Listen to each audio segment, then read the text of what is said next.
दोस्तों, हमारे सनातन धर्म में इस बात का साफ उल्लेख है कि वो ये कर्मों का फल हमेशा बड़ा ही मिलता है, पर चाहे वो इंसान हो या फिर भगवान। और ये तो आप सभी जानते ही हैं कि मर्यादा पुरुषोत्तम श्री राम ने अपनी पत्नी सीता को एक धोबी की बटन में आकर अयोध्या छोड़कर जान को का दिया था। लेकिन क्या आपको पता है कि एक समय माता सीता ने बहुत बड़ा पाप किया था, जिसकी सजा के रूप में उन्हें गर्भवती हालात में अपने पति से दूर रहना पड़ा था। माता सीता ने कौन सा पाप किया था और कौन था वह धोबी जिसकी वजह से माता सीता को वन में भटकना पड़ा था? इससे जुड़ी कथा आपको हमारी आज के इस वीडियो में जन को मिलेगी। वीडियो काफी ज्यादा इंटरेस्टिंग होने वाली है, इसलिए अंत तक हमारे साथ जरूर बने रखिएगा। दोस्तों जी, कथा के बड़े में मैं आपको बताने जा रहा हूँ, उसका उल्लेख आपको रामायण में मिल जाएगा। दरअसल रामायण कई भाषण में लिखी गई है, ऐसे में अलग अलग रामायण में कई तरह की दांत कथाएं मिलती हैं। और ऐसी ही एक दंतकथा माता सीता से जुड़ी हुई है, जिसके मुताबिक त्रेता युग में मिथिला नगरी में जनक नाम के राजवंश का राज हुआ करता था। जनक राजवंश के एक ही राजा थे, राजा सरध्वज, जो एक बार यज्ञ के लिए जमीन जोत रहे थे। इस समय जमीन से उन्हें एक छोटी सी कन्या मिली। कन्या के सुंदर नयन नक्श को देखकर राजा बहुत खुश हुए, इसलिए उन्होंने उसे कन्या को अपनी पुत्री के रूप में गौर ले लिया और यही कन्या सीता के नाम से जानी गई। जब सीता थोड़ी बड़ी हुई तो एक दिन वो अपनी सहेलियां के साथ अपने महल के बगीचे में घूम रही थी। तभी अचानक उनकी नजर एक तोता के जोड़े पर पड़ी, जो देखने में बहुत ही ज्यादा खूबसूरत थे। तोता का जोड़ा एक पेड़ पर बैठकर सीता जी बड़े में ही बातें कर रहा था। उनके मुख से अपने भविष्य की चर्चा सुनकर सीता जी को बड़ा आश्चर्य हुआ। कहते हैं कि उनमें से मत तोता बोल रही थी कि पृथ्वी पर श्री राम नाम से विख्यात एक बड़े सुंदर राजा होंगे और उनकी महारानी का नाम जानकी होगा। श्री राम देवी जानकी के साथ कई वर्षों तक राज करेंगे। धन्य है वो जानकी देवी और धन्य है वो प्रचार जिन्हें प्रभु श्री राम जैसे राजा मिलेंगे। एक साधारण तोता के मुख से अपनी भाभी पति का नाम सुनकर माता सीता अचंभित हो गई। उन्हें अपने बड़े में और जन के क्या जागृत हुई, इसलिए माता सीता ने अपने महल के पहरेदारों को बोलकर दोनों पक्षियों को पकड़ लिया और फिर दोनों को पूछ करते हुए पूछा, तुम दोनों पक्षियों को भविष्य के बड़े में इतना ज्ञान कहाँ से प्राप्त हुआ? तब पक्षियों ने बताया कि इससे पहले हम ऋषि वाल्मीकि के आश्रम में करते थे, जहाँ रोज राम और सीता के जीवन के बड़े में बताया जाता है,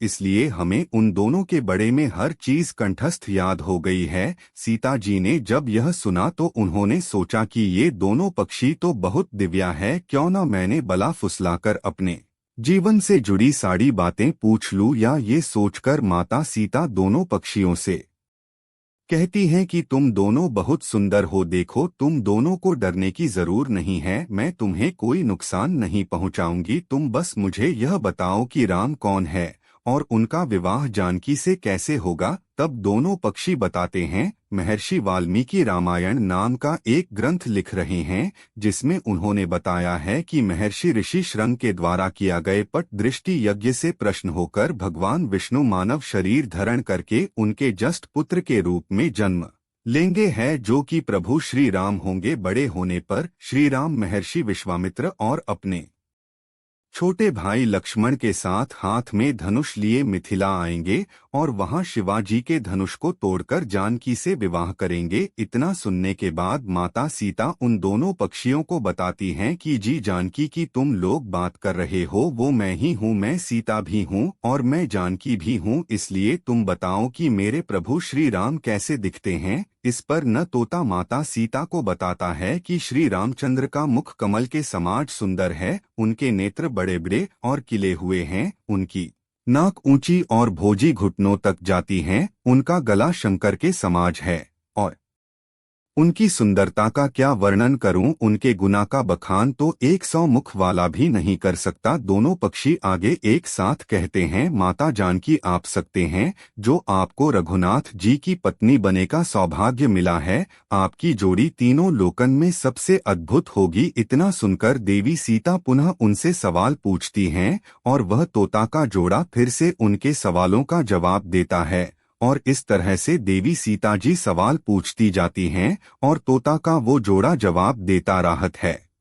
लेकिन एक समय के बाद दोनों तोतों की बातें सुनकर सीता जी के माँ में लालच ए गया, इसलिए वह दोनों पक्षियों से कहती हैं कि जब तक मेरा विवाह नहीं हो जाता तुम दोनों मेरे साथ राजमहल में रहोगे और तुम्हें वहां सारी सुख सुविधा मिलेगी। सीता जी की बात सुनकर तोता का जोड़ा घबरा गया। न तोता माता सीता से कहता है कि ही जनकपत्री, हम आसमान के पंछी हैं, पिंजरे में बैंड रहकर हम जीवित नहीं रह पाएंगे, इसलिए आप हमें आजाद कर दीजिए। न तोता के बहुत ज्यादा विनती करने पर माता गीता ने न तोता को छोड़ दिया, लेकिन उन्होंने मत तोता को नहीं छोड़ और कहा कि अब यह मेरे साथ रहेगी। इस पर न तोता माता सीता से कहता है, मेरी पत्नी गर्भवती है, इसलिए ऐसे समय में उसको जान दें, हम दोनों एक दूसरे का वियोग सहन नहीं कर सकते, इसलिए आप मेरी पत्नी को जान दीजिए। लेकिन माता सीता ने न तोता की एक भी ना सुनी। इस पर मत तोता ने माता सीता से गिड़गिड़ाते हुए कहा, मैं गर्भवती हूँ, आप मुझमें पर तरस खाएं, मुझे जान दे, मैं अपने स्थान पर जाकर बच्चे पैदा करूंगी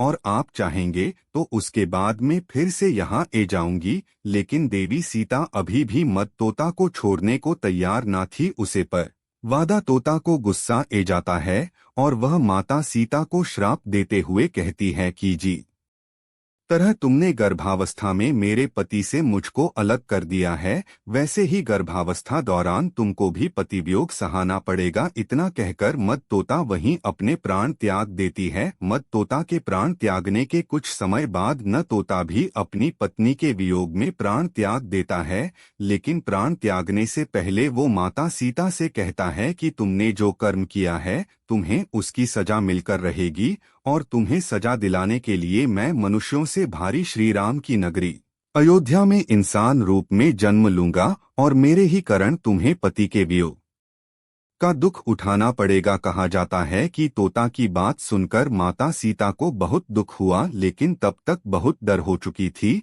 और माता सीता शकर भी कुछ नहीं कर सकती थी। बताया